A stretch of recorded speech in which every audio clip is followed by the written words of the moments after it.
Factor the Future, People-Powered Output. Podcast focused on trends shaping the future of manufacturing. I'm Alexandria Burek, your host, here with A.W. Schultz. Two thought leaders with a passion for people and manufacturing.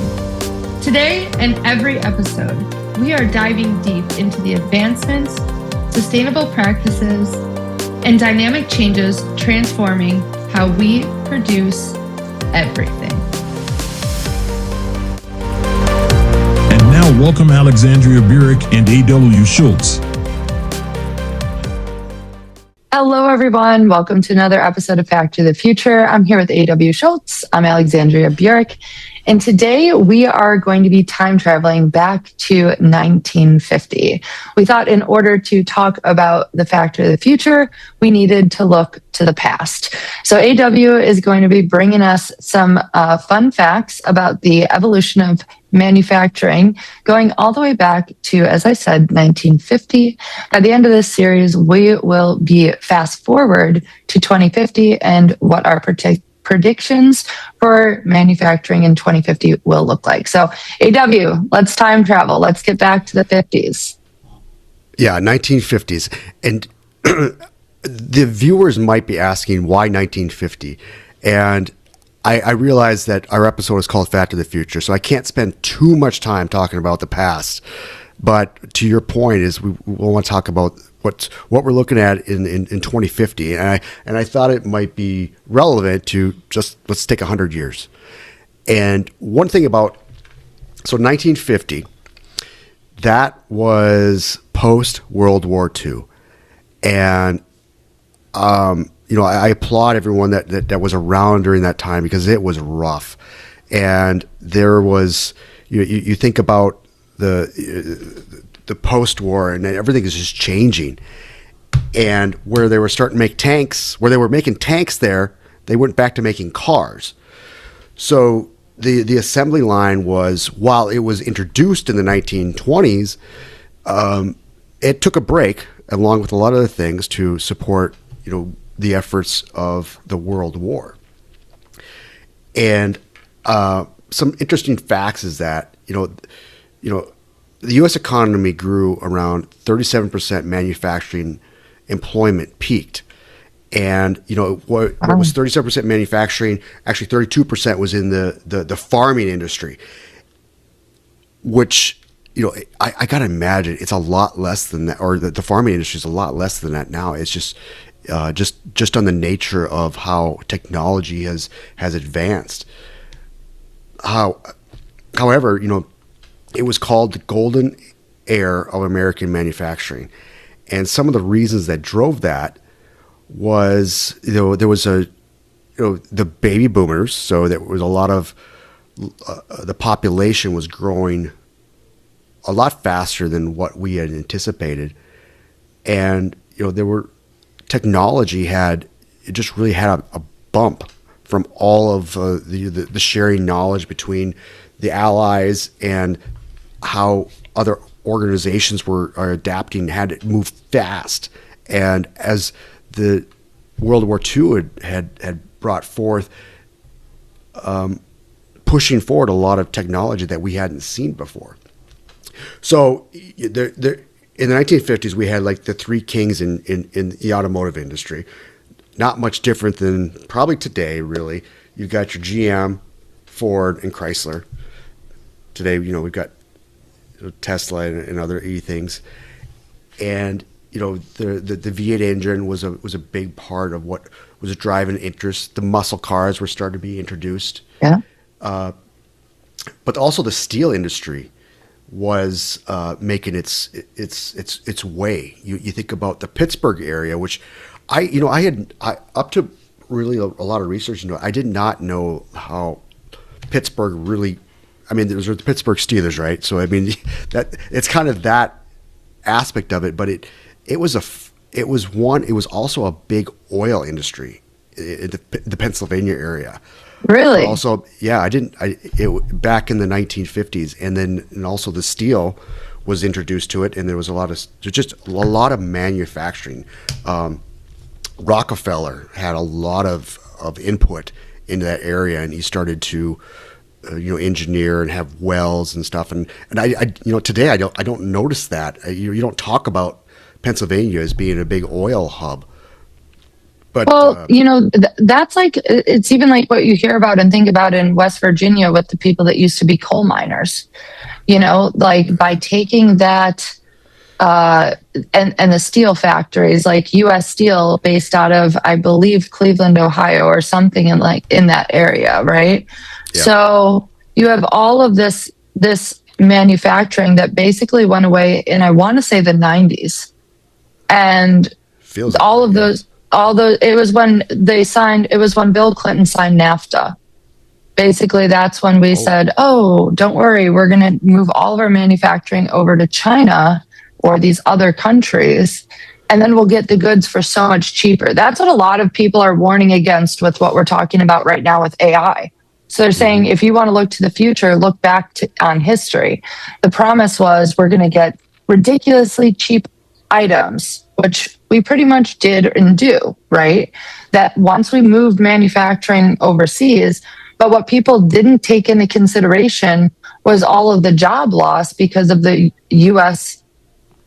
manufacturing.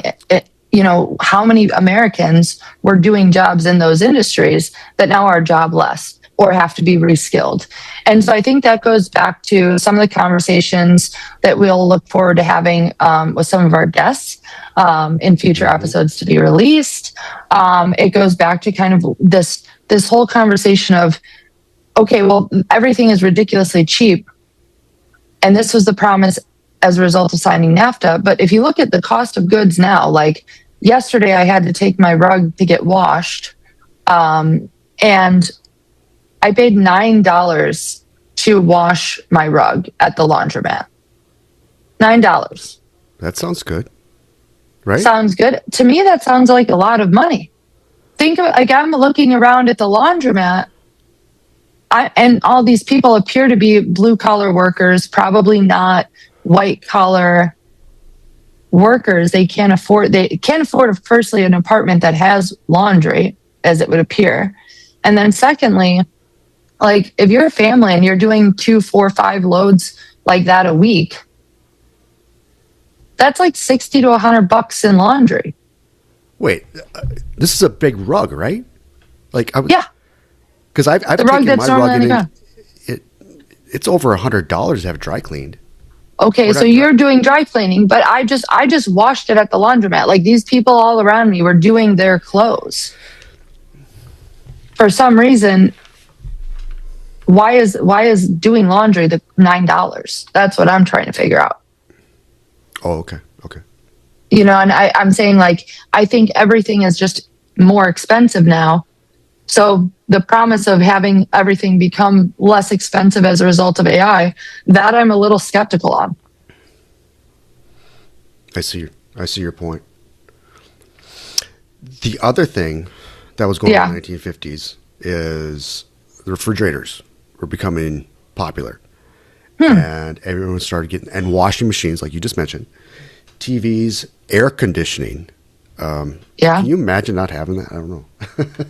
I used to talk to my grandma all the time. They didn't even have freezers. They would get they had an ice box. Like she would be 97 this year.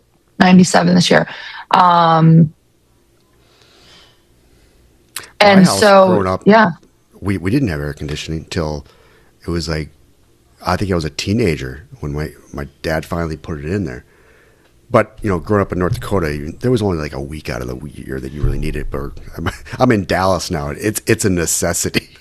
Yeah. They didn't. I think we forget that now is like how far we've come. Okay, so 1950s manufacturing. Can you give us a little bit of a walkthrough? Because I feel like we've digressed and gone down some rabbit holes. But like, what did manufacturing look like in the 1950s? Unions. That's where the unions start. You had the UAW, the FLL-CIO merger, I guess in 1955. That sounds like something I should probably have a better knowledge on, but from my notes, that's what I have on it. And they were securing higher wages, better working environment. I mean, the steel plants that I've been at is just it's still rough. It's still rough. but I mean, steel was a main factor in it. Assembly lines, shift work, safety improvements. I think that was probably. I think we're going to probably talk about that in later years, but safety was, I'm going to say, had a step back versus productivity, even though it was definitely a demand for it. Other things to think about, automation. There's What would have been automated in the 50s? Well, they wouldn't have had robotics, but they would have the assembly. So you'd have maybe conveyors, and certainly, I come from the beverage industries. Fillers were I think I've been in plants. They still are using the same fillers. But so fillers haven't kept up with the rest of the manufacturing world, huh? Oh, no. I think that they haven't. No, they haven't changed. But I mean, the beverage industry, the fillers the concept is still the same. It's rotating. I mean, it goes fast. It goes really fast, like 1,500 cans a minute. I remember working at these plants, and it's like, wow. I was impressive because at one point, I remember when I was working as a supervisor, and we were having problems with one of our fillers, and the caps weren't going on right. I could count. I could pull one out going 600 bottles a minute. That's my max, and I could get it. I don't know why I'm digressing on that, but that's me going down that rabbit hole of geeking out on it stuff. But but the technology I think is relatively the same. I'm sure there's electronics that have been involved in it, but the process is relatively similar. So, but to your question about what would be the automation on it, that's something that goes in my mind. I don't really have a lot of experience in the automobile industry, but that's the hallmark of that kind of that timeline, and pushing out these cars and the automation on it. And you talk about today is you got the gigafactories and Tesla's what they're doing, and the EV plants in China. Yeah. But that's that's kind of what I wanted to talk about is what we've seen in the 1950s and post World War II, unions, automation is really starting to kick off. Everyone starts adapting to the Ford philosophy. Interesting fact that I'm not going 1950s, but Ford had the concept that we all know, or a lot of us know that he was the first one to pay somebody like $5 a day, which was a lot back then, and it wasn't the concept of just equal pay for equal work. We can get into the what's his name, Hendricks, or there's a psychology individual that did a lot of time studies, but Ford was very much on efficiency, and he paid his labor with the concept that if they make good money, they will spend money, and he wanted the automobiles to be a commodity. And that was his theory behind that, and which really it was. I think he employed like 200,000 people. So I mean, you can change the market a little bit, especially back in the 1920s, even though we're talking 1950s. But that was something that kind of resonated in my mind, and other companies adapted to that, and especially to be competitive, right? To be competitive, yeah, and to make that mark on that. In talking about looking at the decades as we go forward, one thing I want to make sure that I'm prepared for, whatever era this is, I want to say it was somewhere in the 70s or 80s, somewhere 70s to 90s, I think. The shift went from call it the Ford methodology of like, pay people more, we'll attract the best talent, we'll have loyalty, the people that are working at our factories will have the money to buy the cars that we're making, and they will become our customers, right? Like that whole concept. the gold watch, right? You get the gold watch when you retire. It shifted. There then became this idea of seeing how little you could pay an employee to still do the job. So companies went from being like ultra competitive and wanting to pay the $5 a day rate to like, well, how about $3? That's when benefits started getting stripped away. So like, where in the past, what is foreign to most people, in the millennial and below era generations, is that insurance premiums were all paid for by your company. That was a benefit of employment. You got insurance that was paid for. You did not contribute to your insurance expense. Now that burden is placed on the employee. So that's something I'll plan to research and make sure I plug in the right decade and kind of bring to the conversation. But that goes into the psychology of businesses as well. And I think that's something we should think about as we bring these decade conversations to show the change of business over the course of the century. Yeah, absolutely. It just kind of sparked my mind a little bit. We should also talk more about unions and their place, because you think about unions, you think about, to me, when you say unions, I think about manufacturing, and that's where it did have a place. It was needed. And over the last 4 or 5 years, I started to appreciate the value it had on it. But I also understand where for-profit organizations don't want it. But it did make a shift on it, and it's something we can look forward for our viewers on a future episode that we can touch on to, unionization and where it played a good part and where things went wrong. Yeah. So I guess looking forward, this is our first episode, guys, so bear with us. But looking forward, we'll try, as we do each of these decade kind of a time travel back to a particular decade. We'll try to give a little, I guess, flavor for what was going on from a union perspective across the country in regards to manufacturing, what the attitude of employers was towards their companies, because I think that's really changed a lot. And I think that's a lot of what we talk about with Industry 4.0 and 5.0 is like, how do we bring people and technology together in a way that creates a sustainable future for everyone and a society that hasn't completely collapsed or fallen apart. So I think we're in a real interesting time to be alive when it comes to the attitudes of employers and employees. It's certainly different from what it was in the 50s, 60s, 70s. And it'd be interesting to kind of trace back that tipping point to where we are now. Yeah. So unless you have something else, Alexandria, I think we're checking out of it, aren't we? We're clocking out. Like finished goods. We're out of here like finished goods. Thanks, everybody. Have a great day and look forward to the next episode. We have a very special guest and a very, very interesting conversation that you should really tune in for if you're at all interested in the future of the world and, Absolutely. How AI is going to fit into manufacturing. So stay tuned for that as well. Goodbye.